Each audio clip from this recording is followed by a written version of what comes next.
À l'international, les pourparlers piétinent entre Israël et le Hamas pour tenter de mettre fin à un conflit dans la bande de Gaza qui dure depuis 21 mois.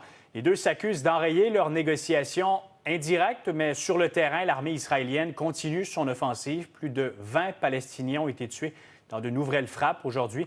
On va faire le point avec Sami Aoun, directeur de l'Observatoire sur le Moyen-Orient à la chaire Raoul Dandurand. Bonjour. Bonjour. Benjamin Netanyahou laisse miroiter l'espoir d'une trêve à Gaza d'ici les prochains jours. On a également les médiateurs qataris qui parlent de progrès, mais les deux camps, eux, s'accusent mutuellement de bloquer les négociations. Est-ce qu'on est réellement plus près d'un cessez-le-feu ou c'est plutôt un mirage qu'on observe? Peut-être pas un mirage. Pour l'instant, on est plus en direction d'un cessez-le-feu, mais est-ce qu'il va se réaliser? On n'est pas si sûr. D'un côté, les Israéliens essayent quand même de poursuivre leur opération militaire. On a vu aujourd'hui des bombardements très intenses sur la partie de Khan Younis. D'une façon ou d'une autre, ils essayent peut-être de faire des pressions sur la négociation.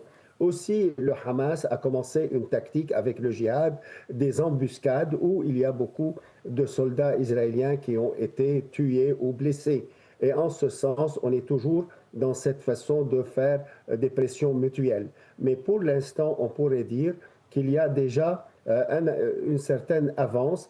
On a pour l'instant des plans de redéploiement israéliens qui sont en train d'être négociés. Certainement, les Israéliens insistent qu'ils vont dominer plus que 40% de cette région. Certainement, on n'aura pas un cessez-le-feu total, donc c'est plutôt cette trêve de 60 jours. Entre-temps, il y aurait des négociations pour une deuxième étape, mais pour le moment, on pourrait dire qu'on est plus dans un moment plus sérieux qu'auparavant. Bon, ça fait quand même déjà 6 jours là, que, de manière indirecte, au Qatar, le Hamas et Israël négocient. Vous parlez de discussions autour d'un plan donc, de retrait des troupes israéliennes. Est-ce que c'est là-dessus que ça achoppe, sur ce point précisément? Oui, il y a l'étendue certainement de ce retrait israélien. Il y a aussi des plans israéliens pour aller tasser, obliger le déplacement des Palestiniens dans ce qu'ils appellent une ville humanitaire dans le sud. Et cela fait craindre certainement peut-être des intentions de déplacement des Palestiniens à l'extérieur de la bande de Gaza. Mais aussi du côté du Hamas, on est en train de négocier surtout sa propre survie politique. On a remarqué dans le discours de M. Netanyahou, on n'en parle pas beaucoup pour l'instant de tuer les dirigeants de Hamas ou les chasser à l'extérieur de la bande. Ce qu'on parle, c'est le désarmement de Hamas. Alors, on n'a pas sur ce point un acquis en faveur des Israéliens.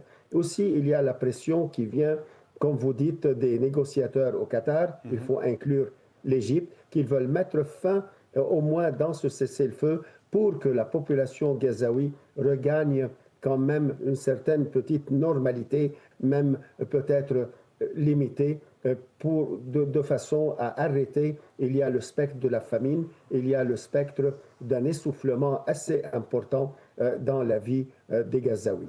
Parlons-en de Benjamin Netanyahou, premier ministre israélien, revient donc d'un voyage à Washington plus tôt cette semaine. Officiellement, rien n'a été annoncé à la suite de cette rencontre, là, sauf une nouvelle nomination au prix Nobel de la paix pour Donald Trump. Je vous pose la question, à quoi a vraiment servi cette rencontre entre les deux dirigeants? On est de plus en plus sûr qu'il y a eu un certain arrangement entre M. Trump et M. Netanyahou. Pas nécessairement qu'on s'attendait à une pression quand même assez importante de la part de M. Trump. Jusqu'à maintenant, cela n'est pas concrétisé. Aussi, on pourrait dire encore que M. Trump, pour l'instant, veut en finir avec cette question de Gaza, au moins un certain calme, parce qu'il a d'autres priorités. À titre d'exemple, en Syrie, il y a vraiment des pourparlers au niveau sécuritaire entre Syriens et Israéliens.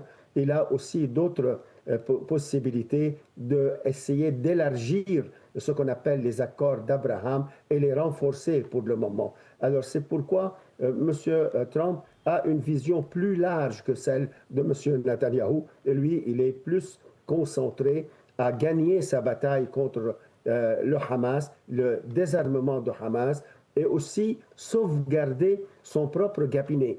Parce qu'on sait très bien qu'il y a des tiraillements au sein de son propre gouvernement, comme à l'intérieur du théâtre politique israélien. très bien, M.